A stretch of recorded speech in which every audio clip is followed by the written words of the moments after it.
चलेंगे, सब तुम्हारी चौकी वगैरह सब खत्म हो जाएगी। तो देह दृष्टि से कितना नीचे गिरता जा रहा है। कुछ लोग यहाँ पर मयूर बनवा देते हैं, कोई यहाँ पर फुटबॉल बनवा देते हैं। कितनी सुइयां लगाना पड़ता है तब जाकर वो छापा आता है, उसमें सुख ढूंढता है, उससे फिर आगे बढ़ते हैं। तो अपने पैंट की बात है, जब कमर के अंदर 28 इंच का वो पैंट पहनते थे तो सुख लगता था। 28 इंच के बाद में 26 इंच का कराने लग गए, 26 इंच में भी सुख नहीं मिला, तो फिर उसको भी मोड़ी, जो पैर की मोड़ी है, 28 से 26, 26 से 24, 24 से 22, 22 से 20 पे आ गए, 20 में भी सुख नहीं मिला। तो एक टेलर 18 करो, 18 में भी सुख नहीं मिला तो 16 करो, और 16 में भी सुख नहीं मिला तो 14 इंच। क्या ये पेंट वाले बैठे यहाँ पर बिल्कुल हड्डी टांग की जितनी है उतना चिपक कर रह गया है, इससे लगता है दूर से नंगा आदमी आ रहा है, नंगा है, इसने पैरों में कुछ पहना नहीं, चिपकता रह गया। फिर देखा कि सुख नहीं मिला तो उसने क्या किया, फिर बढ़ाया, अब 16 करो, 18 करो, फिर 20 करो, फिर 22 करो, 24 करो, 26 करो, फिर 28 पे आ गया, वही भी वहीं लौट के आ गया, सुख नहीं मिला। तो फिर इधर भी 4 जेब, इधर भी 4 जेब, जेब में 4 रुपया नहीं लेकिन 4 जेब चाहिए, इधर भी, पीछे भी, नीचे भी। सुख कैसे मिले, कैसे योजना करता है, सुख कहाँ है, सुख स्वरूप है आत्मा अपना, खबर नहीं नर खर को रे। इस नर नाम के गधे को ये पता ही नहीं कि आत्मा आनंद स्वरूप अंदर है और ये बाहर के बाहर अपने को सजाने में, संवारने में लगा है।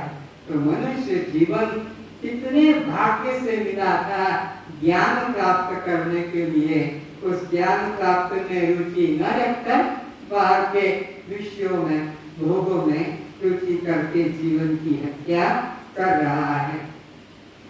तो विचार करके देखेंगे, गीता के अंदर भगवान ने अर्जुन को कहा, अर्जुन ये जो मनुष्य लोग हैं ये बाहर ढूंढ रहे हैं परमात्मा को, लेकिन ये परमात्मा व्यक्ति नहीं शक्ति है, परमात्मा व्यक्ति नहीं शक्ति है, और शक्ति का अनुभव किया जा सकता है, दर्शन नहीं किया जा सकता। ध्यान से सुनना, परमात्मा तुम्हारी तरह, हमारी तरह ऐसे 4 भुजा की, 2 भुजा की, त्रिशूल वाला की, धनुष वाला की, मुरली वाला, ये तो अज्ञानियों को समझाने के लिए खिलौने बनाए हैं। परमात्मा व्यक्ति नहीं, परमात्मा शक्ति है, और शक्ति का अनुभव किया जा सकता है, दर्शन नहीं किया जा सकता है।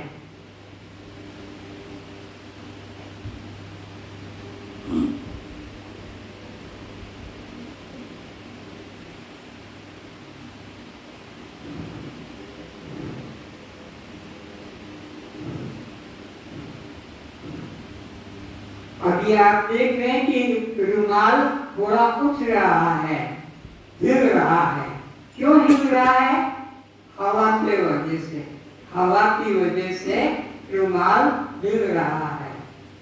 रुमाल का आकार दिख रहा है, हवा को भी देख रहे हो, बोलो, हवा देखी जा सकती है कि अनुभव की जा सकती है, अनुभव की जा सकती है, हवा को देखा नहीं जा सकता, क्योंकि परमात्मा भी अनुभव किया जा सकता है, देखा वो व्यक्ति नहीं शक्ति मात्र है, परमात्मा व्यक्ति नहीं शक्ति मात्र है।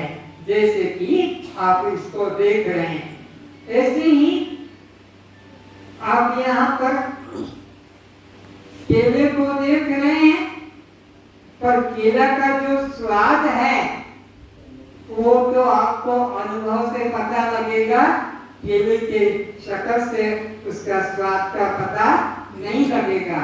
कि आम की शक्ल से स्वाद नहीं आएगा, जब मुख में जाएगा तब स्वाद आएगा। ये फल दर्शन मात्र के हैं, लेकिन इनको जब अंदर लेंगे तो वो स्वाद एक शक्ति है, स्वाद एक शक्ति है, अनुभव किया जा सकता है। पर खट्टे मीठे कड़वे का दर्शन आज तक किसी ने नहीं किया। नीम का स्वाद लिया है चक्कर, मिश्री का स्वाद लिया है चक्कर। इसी प्रकार आपने स्वाद लिया है और वस्तुओं का, गरम का, ठंडे का अनुभव किया है, पर गरम को छूने से पता लगेगा, बर्फ को छूने से तो अनुभव चीज और बात है, दर्शन बात और है। जैसे मेरे पास में ये दो मैग्नेट हैं, दो पत्थर हैं।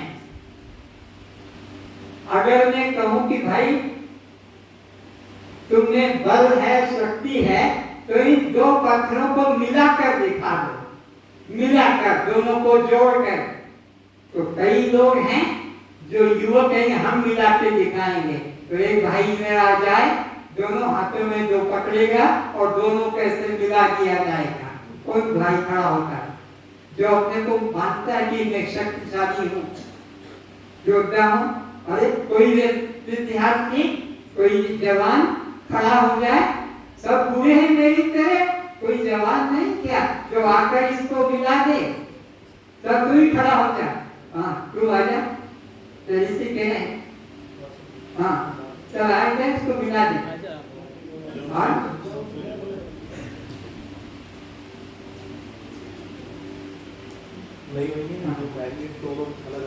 समझाने के लिए है, बस ऐसे कैसे उधर हाथ कर दो, दोनों का हाथ पहले फैला दो, पहले फैला दो, पहले फैला दो। हाँ और फैलाओ। हाँ अब दोनों को मिला दो और लगाओ ताकत। लो आप इधर दे दो, आप इधर इधर ला। तो शक्ति का अनुभव किया जा सकता है, शक्ति का अनुभव किया जा सकता है, दर्शन नहीं। देखने में जो पत्थर है, लेकिन इनका निदान ऐसे तरह से नहीं हो सकता है। शक्ति तो परमात्मा व्यक्ति नहीं, परमात्मा बोलो शक्ति है। तुम जो दर्शन करते हो, ये व्यक्ति के दर्शन परमात्मा के नाम दे दिया, ये कृष्ण है, ये अर्जुन है, ये वो है। लेकिन इधर जो दिया है, इसके हाथ कहाँ गए, इसके पैर कहाँ गए, इसका सिर कहाँ गया, इसके कान कहाँ गए, इसकी आंखें कहाँ गई, इसका नाक मुख कहाँ गया। कभी बेचारा घर में रखा है, रोज फूल बत्ती लगाते हो, दीपक जलाते हो, भोग, लेकिन ये कैसा और ये रूप कैसा है। यहाँ देख रहे हो, ये भी जगन्नाथ, इसका नाम है जगन्नाथ। और ये अर्जुन जिसको कहते हो या कृष्ण कहते हो, कृष्ण के हाथ हैं, जगन्नाथ के हाथ नहीं। कृष्ण के कान हैं, जगन्नाथ के कान नहीं। कृष्ण के पैर हैं, जगन्नाथ के पैर नहीं। इसको परमात्मा मानते, परमात्मा ब्रह्म इसको कहते हैं, इसको कृष्ण कहते हैं। तो इनके अंग करते हैं।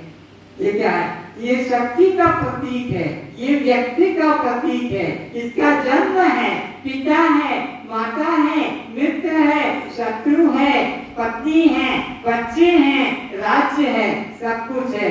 पर जगन्नाथ, इसका कोई पिता, कोई माता, कोई भाई बंधु, कोई मित्र शत्रु, ये तो सर्वव्यापक है।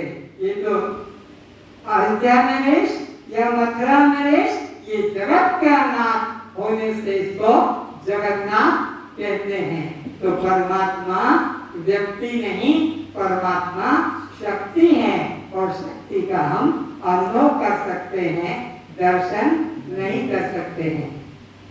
अभी तक जो जो आपने दर्शन किए सब व्यक्ति रूप में किए हैं, शक्ति रूप में नहीं, कल्पना करते हैं।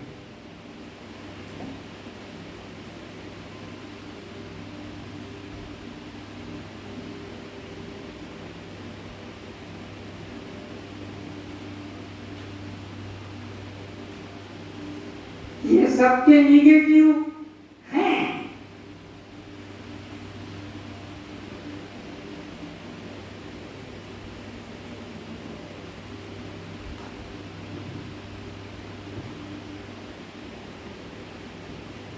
देखते जाओ, ये तुम्हारे देश के मालिक रहे हैं, राजा रहे हैं, मंत्री रहे हैं, जो भी नाम दो, इनके निगेटिव है, तभी मेरे पास ये बनकर तैयार होकर आया है। अगर निगेटिव नहीं होते तो ये जैसे दुनिया से चले गए तो फिर इसी तरह इनका कोई फोटो नहीं बनाया जा सकता था। लेकिन आप देख रहे हो इनका निगेटिव है, तभी ये पॉजिटिव बन के आया है।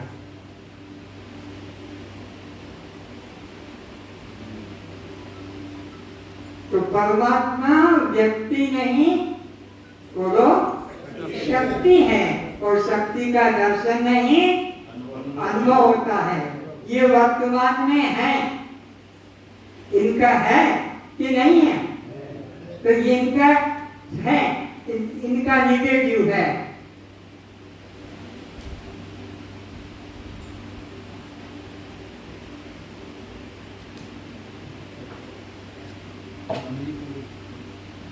इसका निगेटिव है, इसलिए देखने को मिल रहा है। इसका भी निगेटिव है, इसका भी निगेटिव है, इसका भी निगेटिव है, इसका भी निगेटिव है। इसीलिए आपके सामने ये प्रकट हो रहा है। इसका निगेटिव है, उसी का पॉजिटिव बन सकता है। इसका निगेटिव नहीं, उसका पॉजिटिव भी नहीं बन सकता है। अब इधर देखिए, इनका निगेटिव किसके पास है? इनका निगेटिव किसके पास है?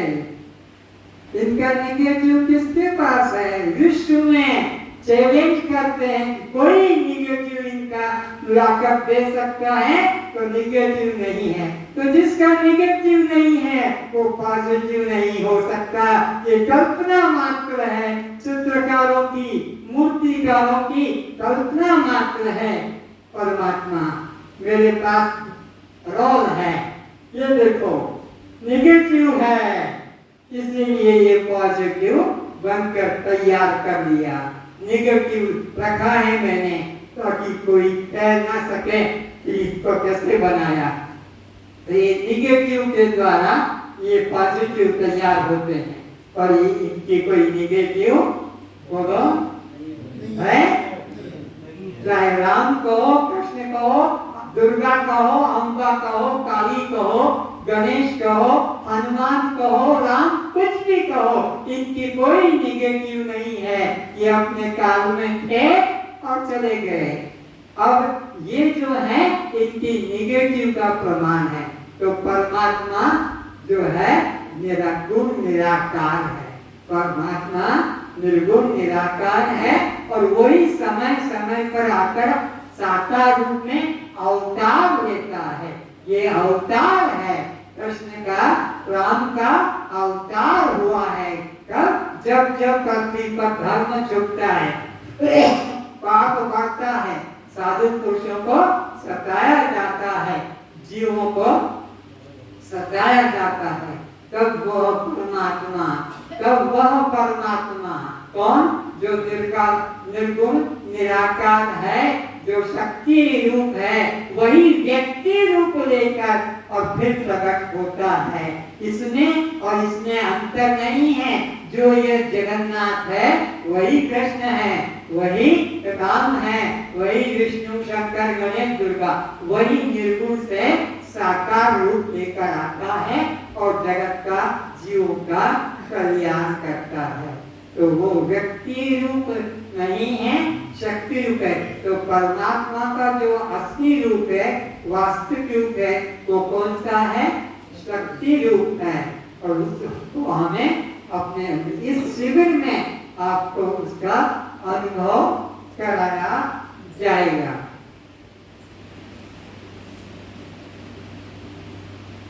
गीता के 16 अध्याय में अर्जुन को कहा है, तीर्गम नरकस्य द्वारम, काम क्रोध लोभ ये नरक से द्वार है, इनका त्याग करो।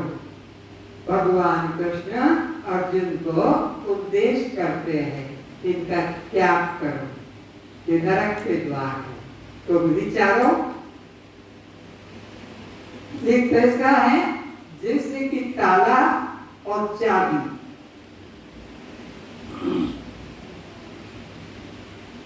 इस चाबी के द्वारा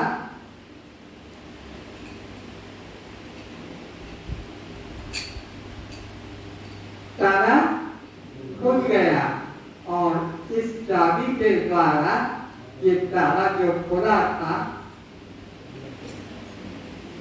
बंद हो गया।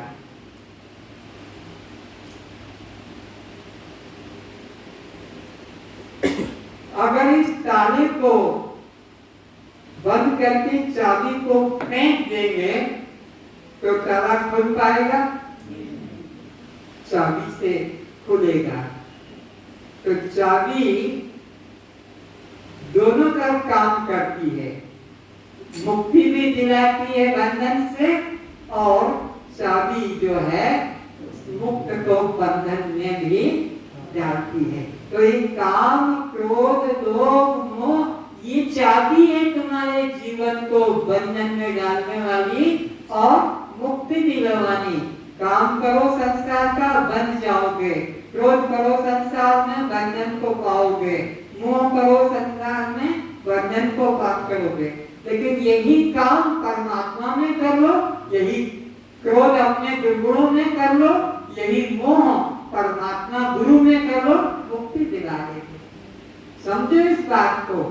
संसार में काम करोगे तो बंधन में पड़ोगे। कामना कोई भी पदार्थ की, किसी भी पदार्थ की कामना करोगे तो तुम बंधन को प्राप्त हो जाओगे।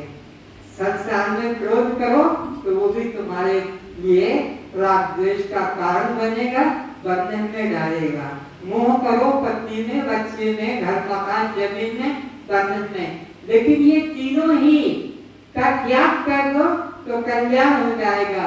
गीता के अंदर भगवान ने यह स्पष्ट घोषणा की है, इदम नरकस्य द्वारम नाशना आत्मनः काम क्रोध लोभ एतत्त्रयं त्यजेत। इन तीनों का त्याग करो।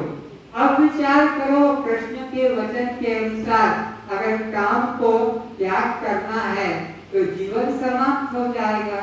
क्रोध में त्याग कर दोगे तो जीवन ही समाप्त हो जाएगा। मोह का त्याग कर दो तो काम क्रोध दिव्य शक्ति है और शक्ति का त्याग नाश नहीं कर सकते हैं। तो क्या करना होगा? ध्यान से समझो। जो चाबी ताले को बंद करती है उसी चाबी को देखो अब अपोजिट डायरेक्शन में उलट दिया तो खुल गया ताला, और इधर कर दिया नीचे की तरफ तो ये बंद हो गया। परमात्मा को आपको पाना है तो क्या करो? यह काम परमात्मा में लगा दो। अभी संसार में जो कामना की है तो संसार की कामना न करके परमात्मा की कामना करो तो मुक्ति हो जाएगी। संसार में क्रोध करते हो, दुर्गति का कारण है। अपने शराब पीना, मांस मछली खाना, अंडा खाना, चोरी करना, दुष्कर्म में अगर है तो दुर्गति होगी। तो इनको त्याग करो। आज से मैं मछली नहीं खाऊंगा, आज से मैं मुर्गी अंडा नहीं खाऊंगा, आज से मैं मांस मछली नहीं खाऊंगा। ऐसा करोगे तो तुम्हारा कल्याण में सहायता मिलेगी। और मोह करो तो गुरु में मोह करो, परमात्मा में मोह करो तो तुम्हारा सब दुखों से मुक्ति मिल जाएगी। तो तारा चांदी के द्वारा भगवान कृष्ण ने गीता के 16 अध्याय के 21 श्लोक में सबको इशारा दिया है कि इनका त्याग करो।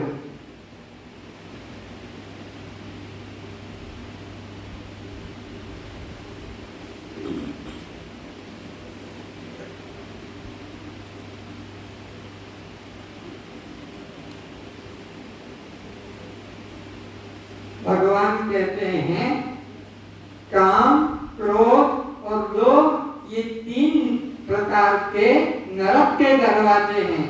इन तीनों दरवाजों में जो घुसेगा उसको सीधा नरक मिलेगा। नरक के दरवाजे हैं, जीवात्मा का पतन करने वाले हैं, इसलिए इन तीनों का त्याग कर देना चाहिए। कौन कह रहा है? भगवान कृष्ण। किसको कह रहे हैं?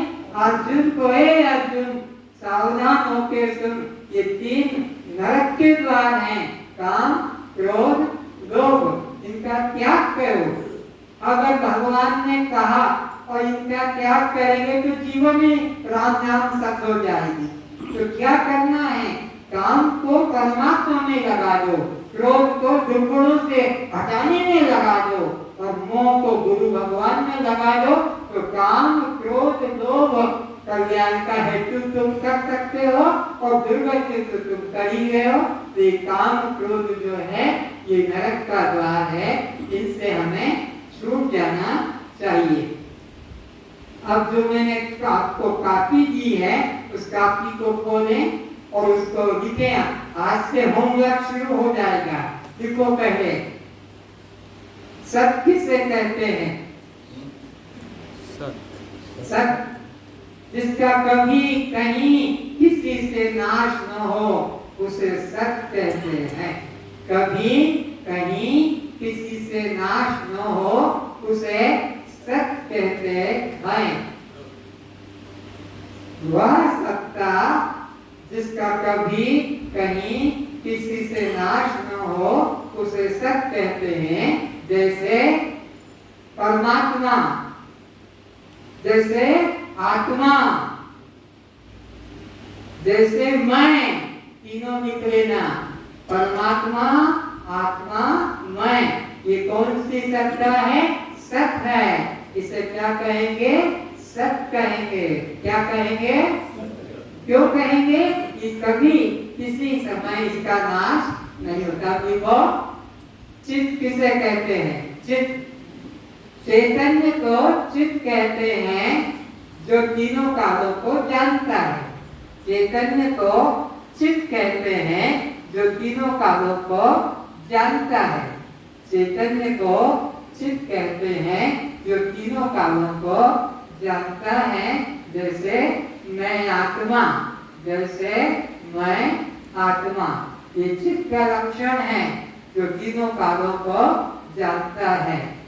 अब देखो, आनंद जो तीनों कालों में प्रिय लगता है, जो तीनों कालों में प्रिय लगता है उसे आनंद कहते हैं। जो तीनों कालों में प्रिय लगता है उसे आनंद कहते हैं। जैसे मैं जागृत में भी, स्वप्न में भी और सुषुप्ति में भी, मैं तीनों कालों में प्रिय होता हूँ, इसलिए मेरे को चैतन्य कहते हैं। अब देखो, दृश्य, दृश्य जो दिखाई पड़ता है उसे दृश्य कहते हैं।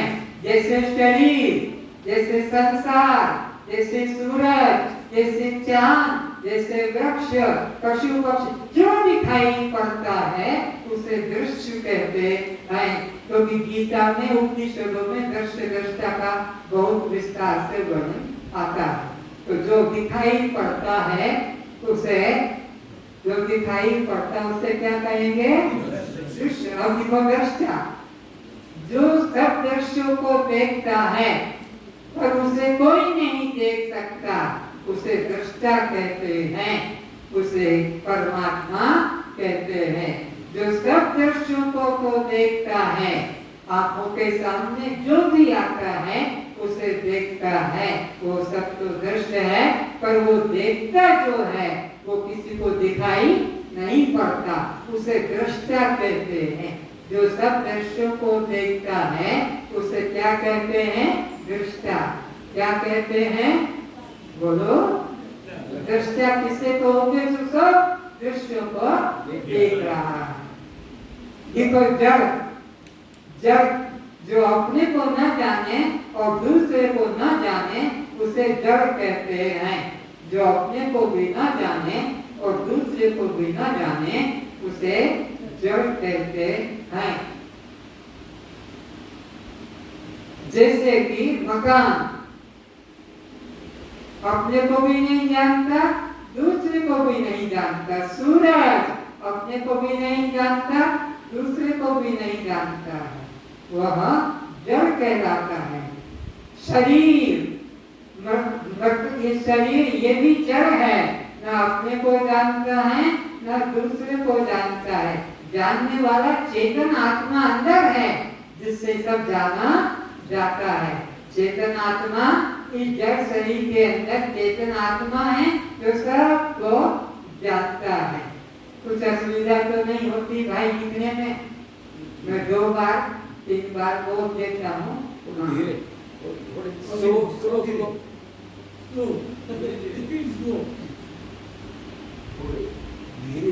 अच्छा, सॉरी।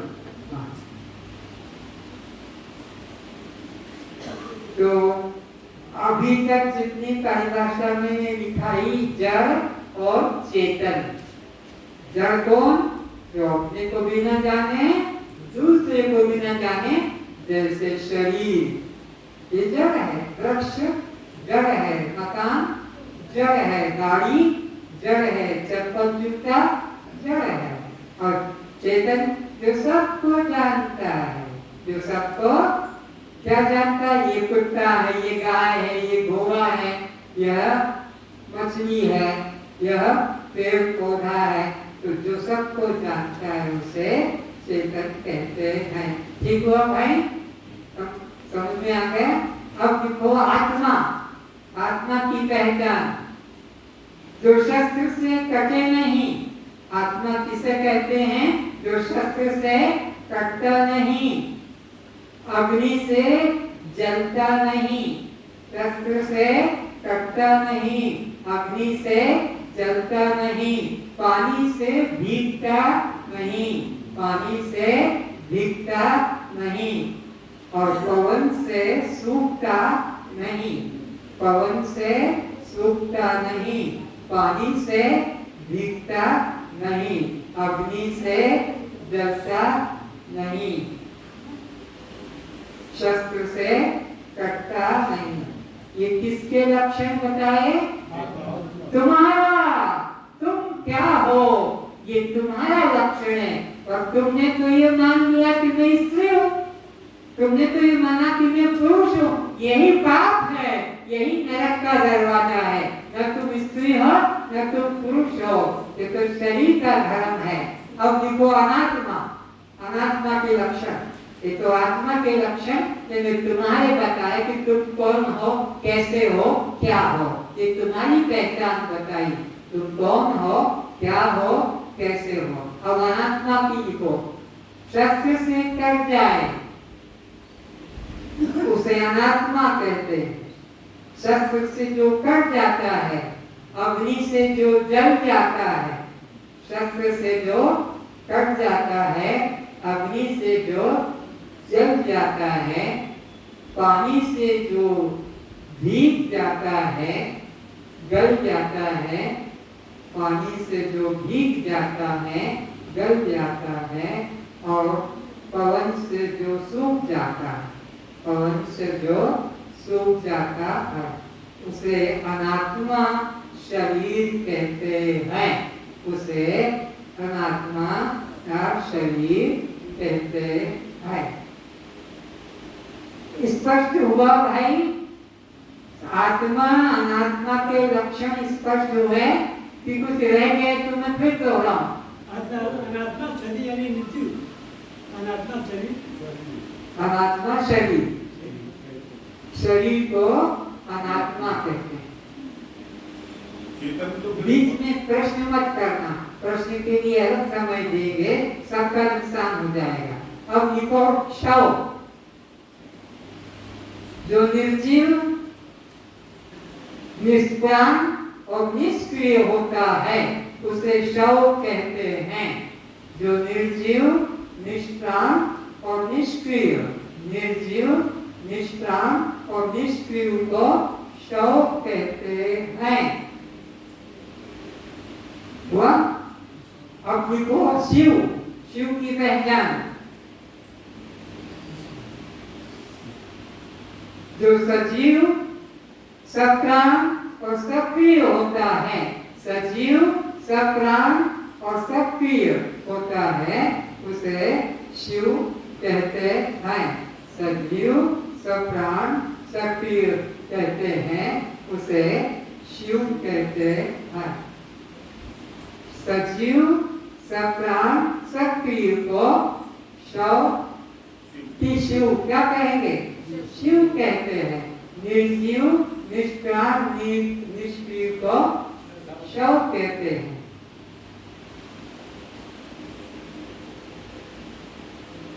घबराना नहीं, ये वेदांत विषय है, उपनिषदों का सार है।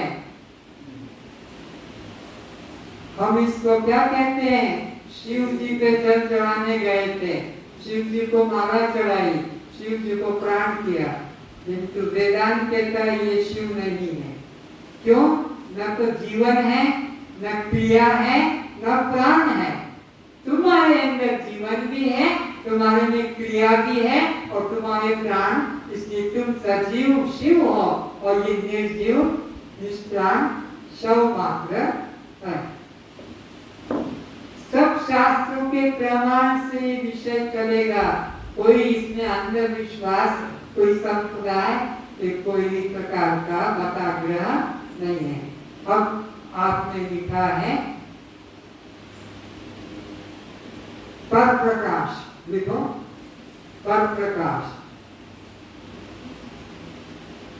जो दूसरे के द्वारा प्रकाशित किया जाता है।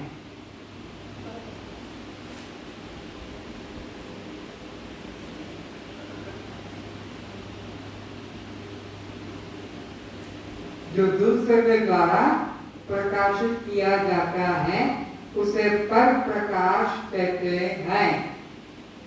जैसे चंद्रमा, जैसे चंद्रमा, जैसे सूर्य, जैसे तारागण, जैसे बिजलियां, ये सब पर प्रकाश की श्रेणी में है। तारे, बिजली, चंद्रमा, सूर्य, ये पर प्रकाश है। दीपक, इसमें तेल हो, रुई हो, तब जाकर वह रोशनी प्रकट की जाती, पर प्रकाश। अब देखो स्वयं प्रकाश, जो सबको प्रकाशित करता है। स्वयं प्रकाश जो सबको प्रकाशित करता है, उसे कोई प्रकाशित नहीं कर सकता।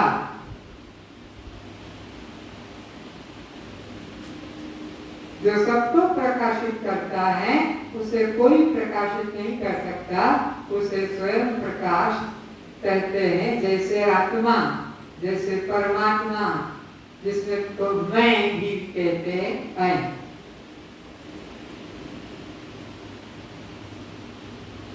अब देखो आदि, आदि जिसका प्रारंभ होता है उसे आदि कहते हैं। जैसे तुम्हारा शरीर, तुम्हारा मकान, भोजन की क्रिया, शुरू जहां हो गया उसको आदि और समाप्त हो गया उसको अंत। समाप्ति पर उसे अंत कहते हैं। जैसे शरीर का जन्म और शरीर की मृत्यु, शरीर का आदि भी है और शरीर का अंत भी है। अब लिखो अनादि। अनादि जिसका कभी प्रारंभ नहीं होता, जो सदा सदा से है, उसे अनादि कहते हैं।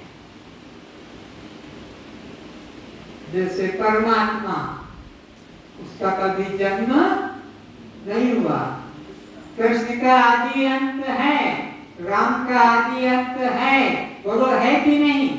जिसका जन्म है उसका अंत भी है, लेकिन आत्मा का ना आदि है ना अंत है, अनादि। आत्मा अनादि और अनंत। अनंत का अर्थ लिखो, जिसका कभी अंत किसी के द्वारा न हो, जिसका अंत कभी किसी के द्वारा न हो, उसे अनंत कहते हैं। जैसे आत्मा, परमात्मा, मैं।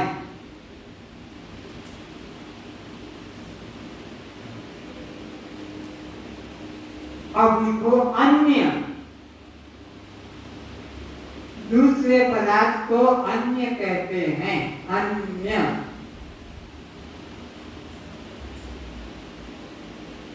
और लिखो अनन्य। जहां कोई दूसरा न होता है उसे अनन्य कहते हैं। अन्य और अनन्य दूसरे पदार्थ को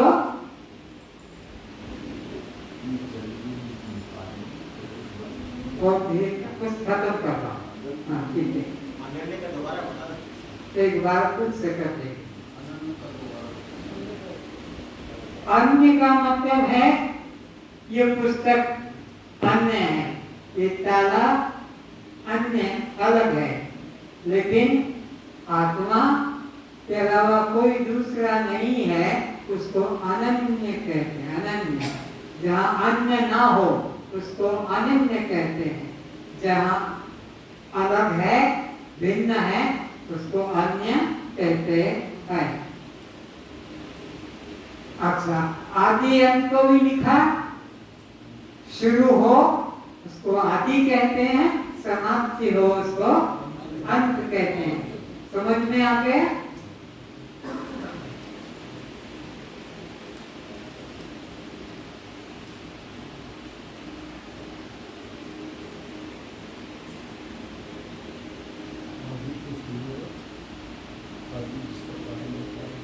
मैं फिर बता दूंगा, आपस में मत बात करो। अब देखो, कौन सो रहा है?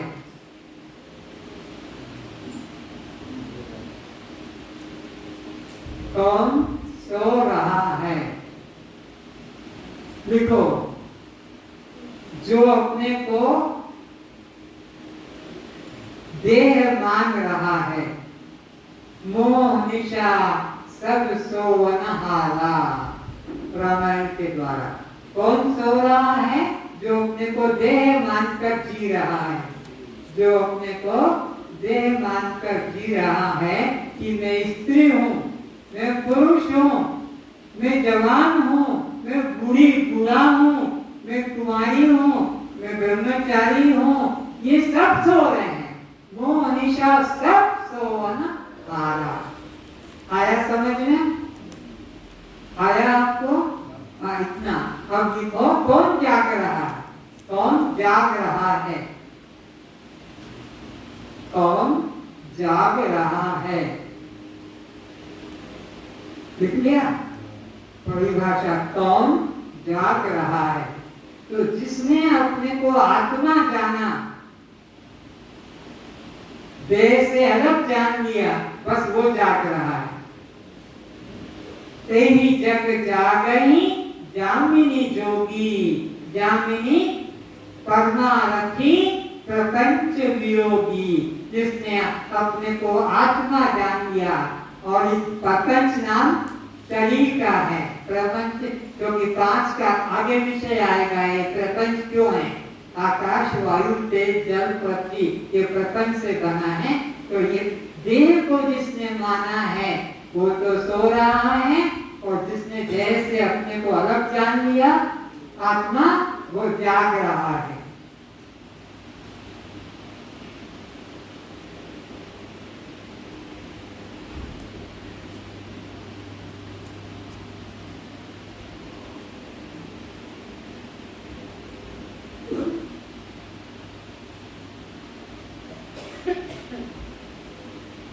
ध्यान का पुनर्जन्म क्यों होता है? ध्यान का पुनर्जन्म क्यों होता है? उत्तर भी लिखो, उसके ऊपर आवरण छिपका है।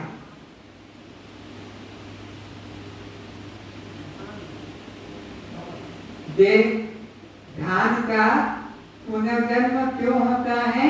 उसके ऊपर आवरण है, छिपका है, इसलिए उसको उत्पन्न होता है। चावल का पुनर्जन्म क्यों नहीं होता? नोट करो आगे। चावल का पुनर्जन्म क्यों नहीं होता है? उसके ऊपर का आवरण छूट गया है, आवरण हट गया है, छिलका निकल। इसीलिए पूजा में चावल रखा जाता है, धान नहीं रखा जाता। चावल मुक्ति का प्रमाण है और धान जन्म का प्रमाण, बार बार जन्म होता है।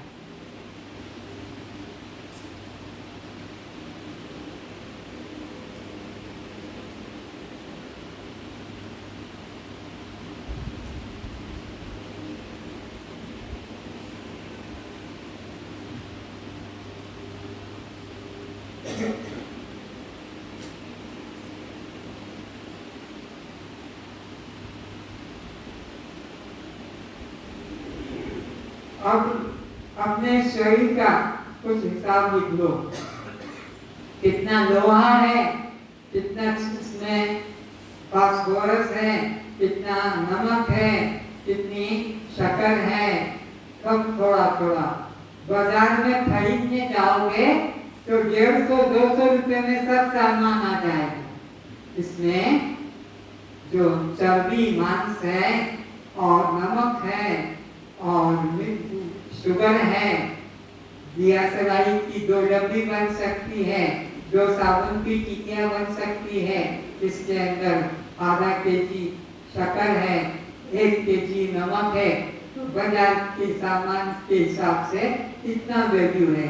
जिसका घमंड है मैं राजा हूँ, मैं महाराजा हूँ, ये देह का घमंड करना ही चौरासी का बंधन है।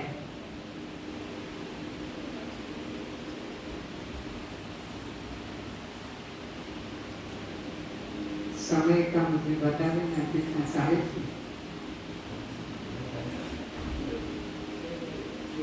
ओके नहीं चले। तो अब विचार करना है बहुत महत्वपूर्ण विषय, दूध के ऊपर। आज से नियम करो ये दूध मांसाहार के बराबर। दूध पीना, चाय पीना, मक्खन खाना, दही खाना, छाछ पीना, पेड़ा बर्फी खाना, ये रक्त के बराबर। अब कैसे? इसे समझो। गाय जब गर्भवती होती है, जब बच्चा उसका बाहर आ जाता है, तब वो गाय के स्तनों से दुग्ध का सेवन करता है। सब जानते हैं। बच्चा भी पैदा होता है, माँ के स्तनों का पान करता है, वो उसका प्राण है, उसका जीवन है। तो बछड़े का जीवन क्या है? दूध है। तुमने उस बछड़े को थोड़ा सा बस स्तनों में लगाया और बांध दिया एक खूंटे से, रस्सी से। वो अभी प्यास बुझा नहीं पाया, वो भूख मिटा नहीं पाया और पूरी ताकत लगाकर अपने गाय के स्तनों के पास जाना चाहता है। और तुमने गेज की बाल्टी लेके चुर्र चुर्र चुर्र दूध भरते हो और उसको भी गाय की गर्दन में पहले खूंटे से बांध दिया है और गाय की टांगों को भी ऐसे करके क्रॉस में बांधा। क्यों गाय की टांग बांधना पड़ी? गाय को गले में रस्सी क्यों बांधना पड़ी? ताकि वो अपना चली ना जाए। मैं दूध निकालने के लिए गया तो अपनी चारों गाय का बछड़ा तरस रहा है, प्राण निकल रहे हैं दूध के लिए, और तुमने उस दूध को निकाल लिया और चाय पी रहे हो, रबड़ी खा रहे हो, रसगुल्ला खा रहे हो, पेड़ा बर्फी, ये उसके मुख का भोजन। किसी गरीब का, किसी अनाथ के मुख का भोजन कोई छीने तो धर्म है कि अधर्म है? तुमने गाय के बछड़े का मुख का छीन लिया और उसके द्वारा खाया।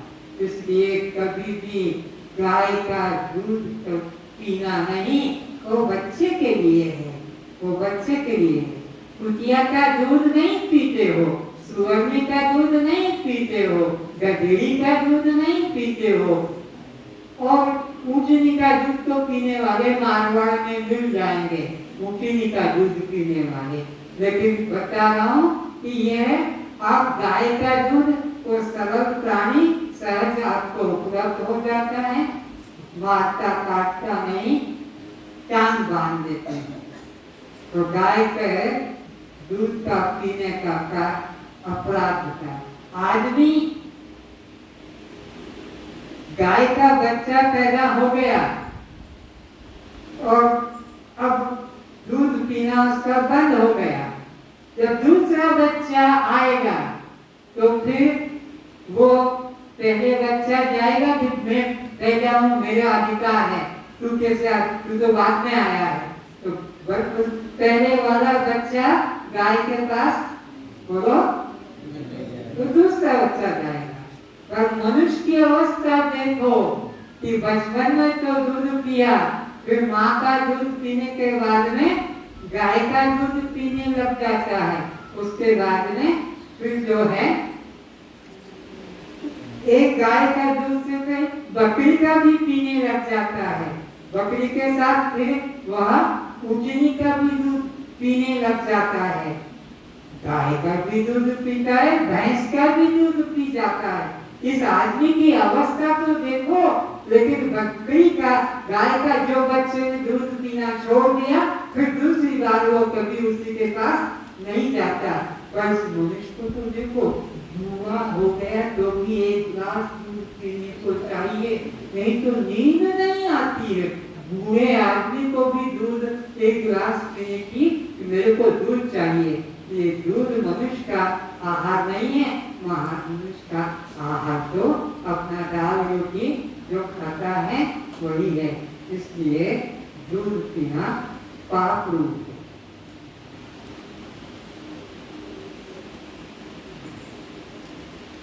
अब युधिष्ठिर की बात, एक दिन की घटना, दान दे रहा है, उसका रोज का काम है दान देना, दान देना।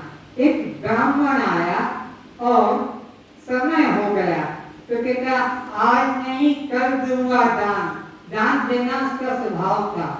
तो भीम वहीं बैठा था, उसका भाई, वो जोर से हंसा, चिल्लाया, ओ धन्य है, धन्य है, धन्य है, पटाखे छोड़ा, दीपक जला दिए। पूछा युधिष्ठिर ने, क्या बात है भाई? बोले आपने कहा कि कल आना, कल तुझे दान दूंगा, तो तुमने मौत को जीत लिया है, कल पर तुम्हारा भरोसा है। उसको समझ में आ गया कि श्वास का कोई भरोसा, हर श्वास में प्राण, और मैंने कहा कल आना, कल तुझे दान दूंगा, नहीं, काल करे तो आज कर, आज करे तो अब, कल में प्रलय होएगा, फिर करेगा। इसलिए उसको कभी कल में मत डालना। कबीरदास जी आए एक शिष्य के घर में और बैठे, शिष्य अपना गुरु के पास बैठा है, और कोई दुकान का ऑफिसर, मालिक, इनकम टैक्स वाला आया, तो गुरुजी मैं काम पे जा रहा हूँ, बाद में आऊंगा। कबीरदास अकेले घर में बैठे, समझा रहा हूँ दृष्टांत देकर कि कितना महत्व देना है इस सत्संग को और अपने जीवन को। तो कबीरदास ने सोचा मैं यहाँ घर में अकेला क्या वो, औरत अपने कर रसोई घर में घुसी है, घर में वो अकेला, तो कहा कि इधर ये सुई ले ले और तेरा आदमी जब शाम को आएगा उसको दे देना, और ये बोलना कि अगले जन्म में मुझे सुई लौटा देगा। तो मूर्ख स्त्री, उसने भी व्यर्थ किया, और मैं आगे अपने शिष्य गांव जा रहा हूँ। चलिए फिर कबीरदास संध्या को दुकान बंद करके अपना आए और पूछा, गुरुजी बोलो तो अगले गांव गए अपने शिष्य के पास, तो खा पी के सो गया और पूछा कुछ कहा क्या उन्होंने जाते समय? हाँ, उन्होंने एक सुई दे दी थी कि ये पति शाम को आएगा तब उसको दे देना और वो अगले जन्म में मुझे दे देगा। उस बुद्ध ने भी सुई को तिजोरी में रख दिया और सो गया। तो सोचा अगले जन्म में ये सुई किसे आएगी अगले जन्म में? भागा गया गांव में कि गुरु जी का क्या पागल बना गया क्या, जो कहते कि अगले जन्म गुरु जी को पागल माना। गुरु जी ने प्रणाम किया। अब घर से आ गए और आपने एक संदेश मेरे लिए छोड़ा कि इसको अगले जन्म में मुझे दे देना। तो गुरु जी ये तो बताओ अगले जन्म में मैं आपको कैसे दूंगा? अरे वो जो तिजोरी में जो धन रखता जा रहा है जमा करता, वो जैसे ले जाएगा ये भी ले जाना। गुरु जी ये तो सुई तो साफ है, तो तिजोरी का धन साथ जाएगा? बोलो। तो धन वही जो दान में जाए, धन उसी को कहना किसको? जो दान में लगता हो, जो दान में न जाता हो वो धन नहीं है, वो तो तुम्हारे लिए फांसी है, वो बंधन है। तो धन उसी को समझना जो परोपकार में लगे। जो धन परोपकार में न लगता हो और बैंक का बैलेंस बढ़ाता है, तिजोरी में भरता जाता है, जमीन में गड्ढा खोद के भरता जाता है, वो आगे जाकर फिर सांप बनता। क्या बन के आएगा? तो जहाँ जहाँ पुराना धन मिलता है वहाँ सांप का पैसा भी मिलता है। तो धन में आसक्त होने वाले अपने अगले योनि की तैयारी कर रहे हैं। कौन सी? बोलो। हाँ, तो तुम सोच लो तुम्हारी अगला जन्म की क्या करे। इसलिए धन वही जो दान में लगे, परोपकार में लगे, दीन दुखी गरीब के उपयोग में आ जाए तो तुम्हारा वो जीवन सार्थक है, वो धन सार्थक है। और किसी दूसरे के जीवन में किसी प्रकार से तुम सहायता में नहीं बढ़ते हो तो तुम्हारा जीवन तुम्हारे लिए बंधन या नरक रूप में होगा।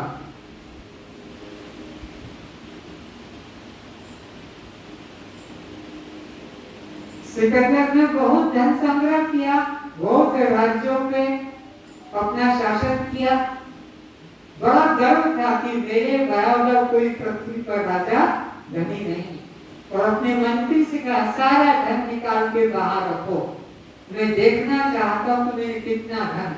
तो हीरे जवाहरात सोने अशर्फियां अलंकार रुपया चांदी सब हो मैं कितना अमीर। फिर कोई पुण्य जग गया कि मेरे जाने के बाद पता नहीं कौन मालिक बन जाएगा। मैंने मेहनत की, मेरे सैनिकों की कितनी हत्याएं हुई, कितनी हाथी मरे, कितने घोड़े मरे, कितने सैनिक मरे, कितनी स्त्रियां विधवा हो गई क्योंकि जब पति मर गए युद्ध में। तो इसका कौन मालिक बनेगा? मैंने तो बहुत गलत कर दिया, जीवन का मैंने बहुत दुरुपयोग कर लिया। और अपने मंत्री से कहा हे मंत्री, जब मेरा शरीर छूट जाएगा तो जनाजे के बाहर मेरे दोनों हाथ ऐसे रख देना। मंत्री ने कहा ऐसा तो आज तक किसी राजा ने नहीं किया, सहज रूप से जैसे रखते हैं मर जाते हैं। उनमें मूर्ख रानी हैं जिन्होंने जनाजे के बाहर अपना हाथ नहीं रखा। दुनिया वाले जान में कि जब सिकंदर गया तो दोनों हाथ बोलो और तुम भर के ले जाओगे जेब में, पेट में, मुंह में, क्या ऑपरेशन कराकर पेट में भरवा दोगे सोना इकट्ठा करके? सब नहीं। इसके धन वही जो प्रतिदिन किसी काम में आता। एक संत था जो प्रतिदिन जो उसको आता था उसको दान देता था। एक दिन क्या हो गया, 3 पैसे बच गए, 3 पैसे। वो बच्चों के पास जो अंटी थे तो हमको क्या करना इसका 3 पैसे का, हम तो अभी खेल गए। वो घोड़े पे बैठ के जा रहा, उसको जो जा रहा है लड़ाई करने गया तो कैसे तो मैं तो राज्य पे हमला करने जा रहा हूँ, मैं 3 पैसे का क्या करूँगा? तो क्यों हमला करने जा रहा हूँ? उस राज्य को लूटने के लिए। अच्छा, और लूटने के लिए तो फिर ये 3 पैसे तो रख ले तेरे उसी में। तो उसको लगा कि ये साधु होकर भी 3 पैसे नहीं रख रहा है और मुझे दे रहा है। तो उसने क्षमा मांगी कि महाराज आज से मैं दूसरे राज्य पर हमला नहीं करूँगा। इस तरह से अपना विचार उसने किया।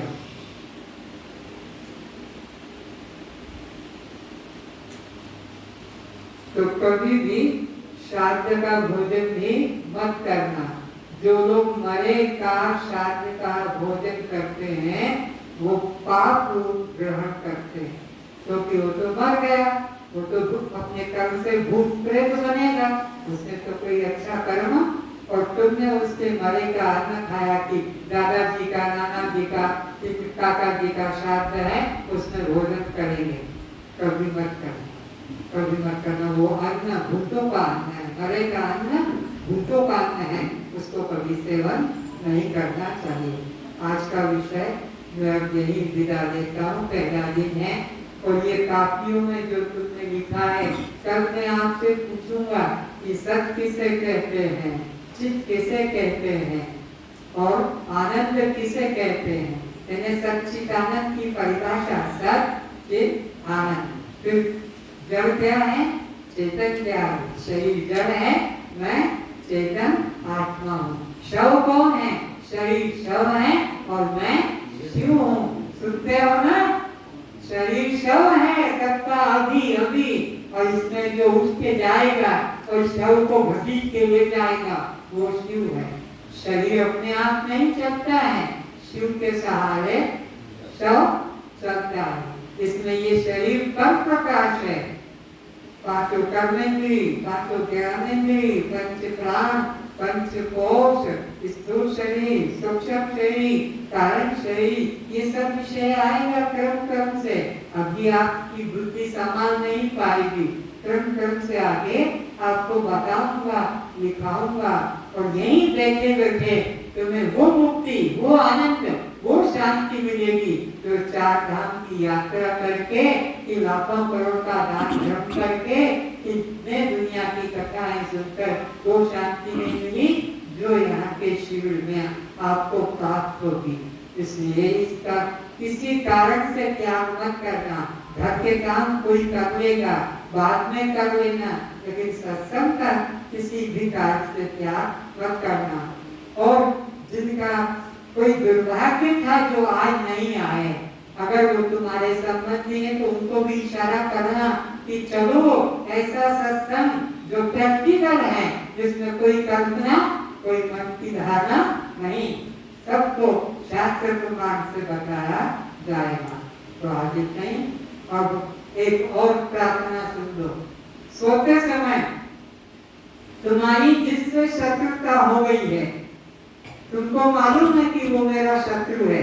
महिलाओं को भी पता है कि तुम्हारी किसको देख के मुंह टेढ़ा हो जाता है, किसको देखकर आंख टेढ़ी, किसको देखकर गर्दन घूम जाती। कोई शत्रु तुम्हारा है, उससे आज सोते समय क्षमा मांग लेना, उससे कल्पना करके। अगर वो अभी समय है तो जाकर क्षमा मांग लेना। दोनों बातें, सोते समय अभी समय नहीं मिला तो सोते समय क्षमा मांग लेना कि भाई मेरे अपराध को क्षमा कर दे। शत्रु भाव लेकर तुम सो गए तो शत्रु के कुत्ते बनोगे, शत्रु की गाय बनोगे, शत्रु की बकरी बनोगे, शत्रु का चूहा बिल्ली बनोगे।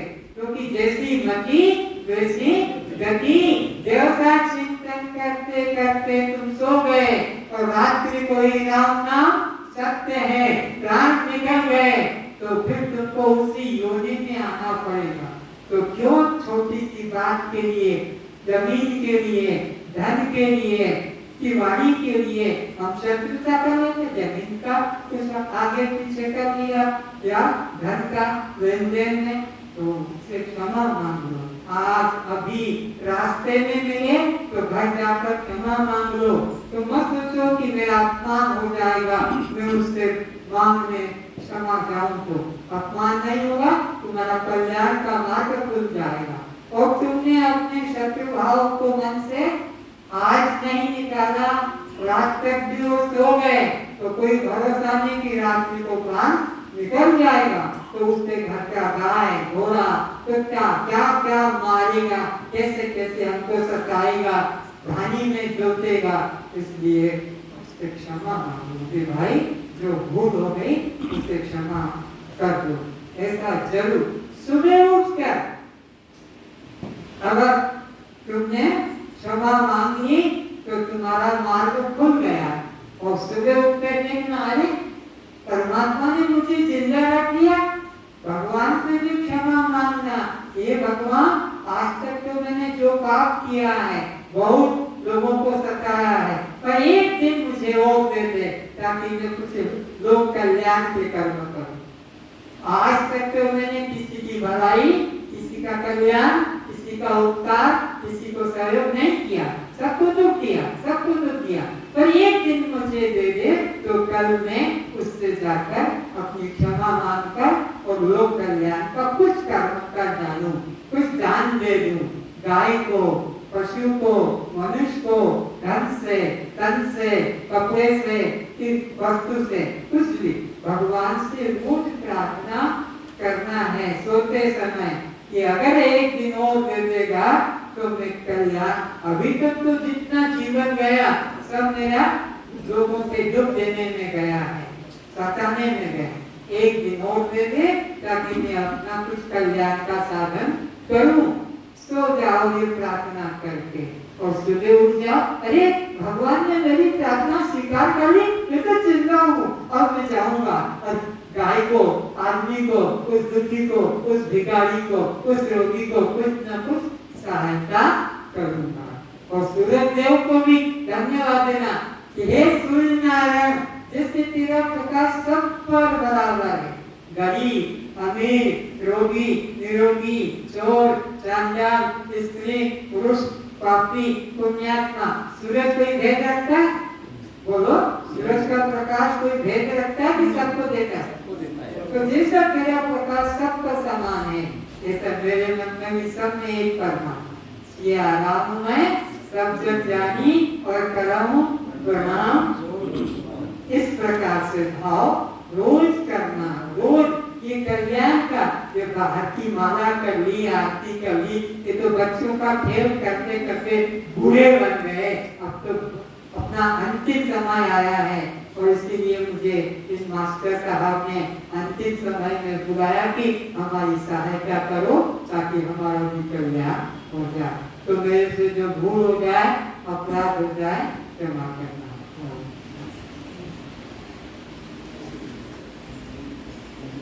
सभी भाई बहनों से निवेदन है, अब कल समय से पहले बता रहे 5 मिनट। समय क्या होते हैं बताइए? समय रहेगा, समय का कुछ कम ज्यादा करना है, यही टाइम तक 4 से 6 सही है।